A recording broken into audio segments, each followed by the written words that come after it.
pour le Bakongo, Mobutu pour le Bangala, Mzee et Kabila Joseph pour le Baswahili, et aujourd'hui Félix Antoine Tshisekedi. Ça signifie que en 2028, on va renouveler le cycle. En 2028, on va renouveler le cycle.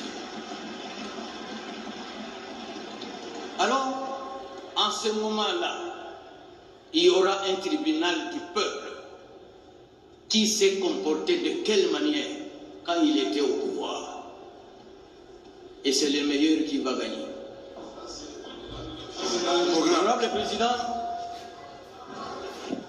ne me coupez pas. Madame la Première ministre symbolise ma grand-mère d'avance. Donc, elle a toutes mes bénédictions. Mais, Honorable Président, on est ici aussi pour éduquer notre peuple. Les frustrations ont déchiré beaucoup de pays. Beaucoup. Le cas du Mali, avec les Touaregs au nord, ils ont créé la Zawad. Aujourd'hui, ici au Cameroun, les anglophones, ils ont créé l'Amazonie. Alors j'ai fait une petite recherche. J'ai identifié toutes les grandes tribus du Grand Nord.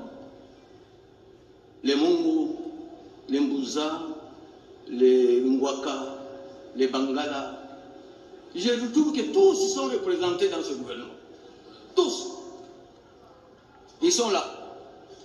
Mais quand je descends chez moi, je ne vois aucun Mourega, aucun Moufoulirou, aucun Moubembe.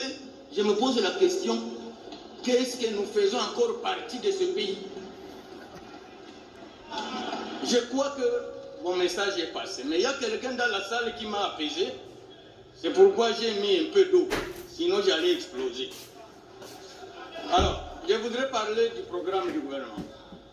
Madame, ceux qui sont à Rutshuru, à Massissi, à Minembwe et ailleurs, qui vous ont suivi, ils n'ont pas cru que ce pays est en guerre.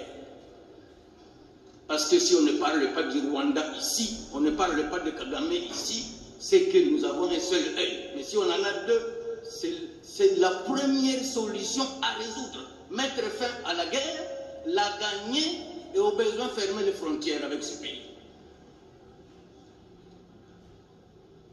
On ne fera jamais rien tant que nous sommes occupés, tant qu'on nous tue par milliers et Kinshasa ne bouge pas le doigt. Dieu merci, j'ai vu mon ami Kabongo, on lui invite à de venir VPM à la défense, c'est un grand ami à moi, on va vous accompagner. On va vous accompagner. Donc, nous voulons que la guerre soit considérée par notre gouvernement comme la priorité des priorités.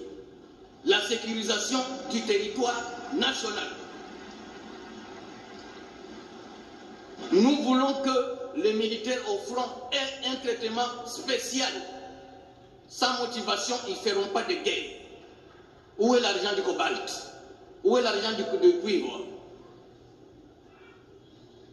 Au village, honorable président, quand on connaît déjà les sorciers, il devient vulnérable. Alors les gens ne savent pas quel est le sorcier de notre pays. C'est l'Union européenne. C'est l'Union européenne.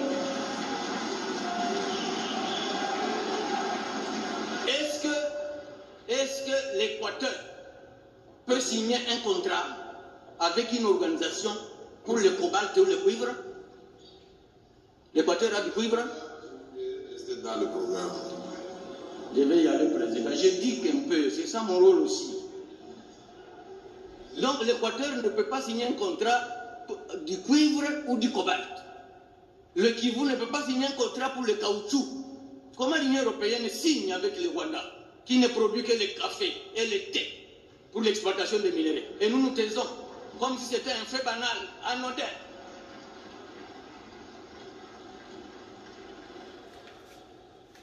Madame la Première ministre, apaisez-vous. La grand-mère vous sécurise.